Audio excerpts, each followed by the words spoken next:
తెలంగాణ ఆర్టీసీకి ఫిర్యాదులు వెలువెత్తుతున్నాయి. రాఖీ పండుగ యాదనగా తెలంగాణ ఆర్టీసీ ఛార్జీలు అమాంతం పెంచేసింది. ఛార్జీలు ఆల్మోస్ట్ డబుల్ అవ్వడంపై ప్రయాణికులు ఆందోళన వ్యక్తం చేస్తున్నారు. సోషల్ మీడియా వేదికగా ఆర్టీసీ అధికారులను ప్రశ్నిస్తున్నారు. ఉప్పల్ నుంచి తొర్రూరికి సాధారణ రోజు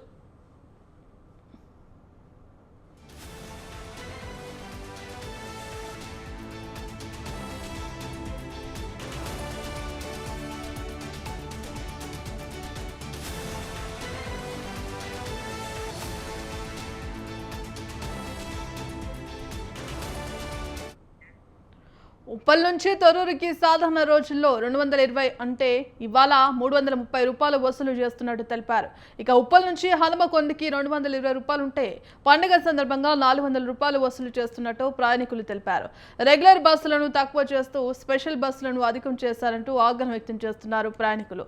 పెరిగిన ఛార్జీలకు తోడు స్పెషల్ ఛార్జీలు ఏంటంటూ ఫైర్ అవుతున్నారు. ఇందుకు సంబంధించి కంప్లీట్ అప్డేట్స్ మా కరెస్పాండెంట్ విశాల్ అందిస్తారు. విశాల్, రైట్. పండుగ సందర్భంగా తెలంగాణ ఆర్టీసీ ప్రత్యేక బస్సులు చేసి ఎక్కువ ఛార్జీలు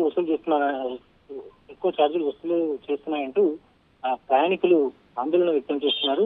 ముఖ్యంగా పండుగల సందర్భంగా తెలంగాణ ఆర్టీసీ ప్రత్యేక బస్సులను వేస్తుంది. ఈ ప్రత్యేక బస్సులను వేసిన సందర్భంగా కొంత ఛార్జీలను కూడా ప్రత్యేకంగా ఆ బస్సులో మాత్రమే ఛార్జీలు ఎక్కువగా ఉంటాయని కూడా ఆర్టీసీ తెలుపుతుంది. ఇక ప్రస్తుతానికి అయితే రాఖీ పండుగ సందర్భంగా తెలంగాణ ఆర్టీసీ 3000 ప్రత్యేక బస్సులను పండుగ సందర్భంగా ప్రయాణికుల కోసం తిప్పుతున్నామని కూడా తెలిపింది. అయితే ఆర్టీసీ నిబంధనల మేరకే తాము ఛార్జీలు పెంచామని కూడా ఈ రోజు తెలంగాణ ఆర్టీసీ ఒక ప్రెస్ నోట్ విడుదల చేసింది. మరోవైపు ప్రయాణికులు మాత్రం సాధారణ రోజుల్లో సాధారణ రోజుల్లో ఉండే ఛార్జీలతో పోల్చుకుంటే ఈ పండుగ సందర్భంగా దాదాపు 50% వరకు కూడా ఛార్జీలను ఆర్టీసీ పెంచింది. ఉప్పల్ నుంచి హన్మకొండకి డీలక్స్ బస్సులు 220 రూపాయలు ఉంటే ఈ రోజు 400 వసూలు చేస్తున్నారంటూ ఒక ప్రయాణికుడు తెలంగాణ ఆర్టీసీకి సోషల్ మీడియా ద్వారా తన టికెట్ ని ట్యాగ్ చేస్తూ ప్రశ్నించాడు. ఇట్లాగే చాలా మంది కూడా సోషల్ మీడియా వేదికగా తెలంగాణ ఆర్టీసీని వాళ్ళ టికెట్లతోటి ప్రశ్నిస్తున్నారు.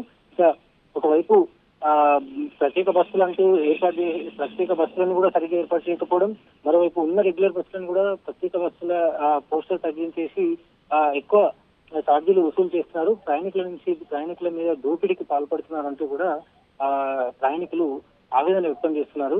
ఇక ప్రస్తుతానికైతే తెలంగాణ వ్యాప్తంగా కూడా రాఖీ పండుగ సందర్భంగా ప్రధాన బస్టాండ్లన్నీ కూడా ప్రయాణికులతోటి నిండిపోయాయి. ఈ ప్రత్యేక బస్సుల సర్వీస్ అనేవి ఈ నెల 11 వరకు కూడా ఉంటాయి. ఆ తర్వాత మళ్ళీ సాధారణ ఛార్జీలే ఉంటాయని కూడా ఆర్టీసీ తెలిపింది. అయినప్పటికీ కొన్ని చోట్ల ఒక 50% వరకు పెరగడంతో ప్రయాణికులు ఆవేదన వ్యక్తం చేస్తున్నారు.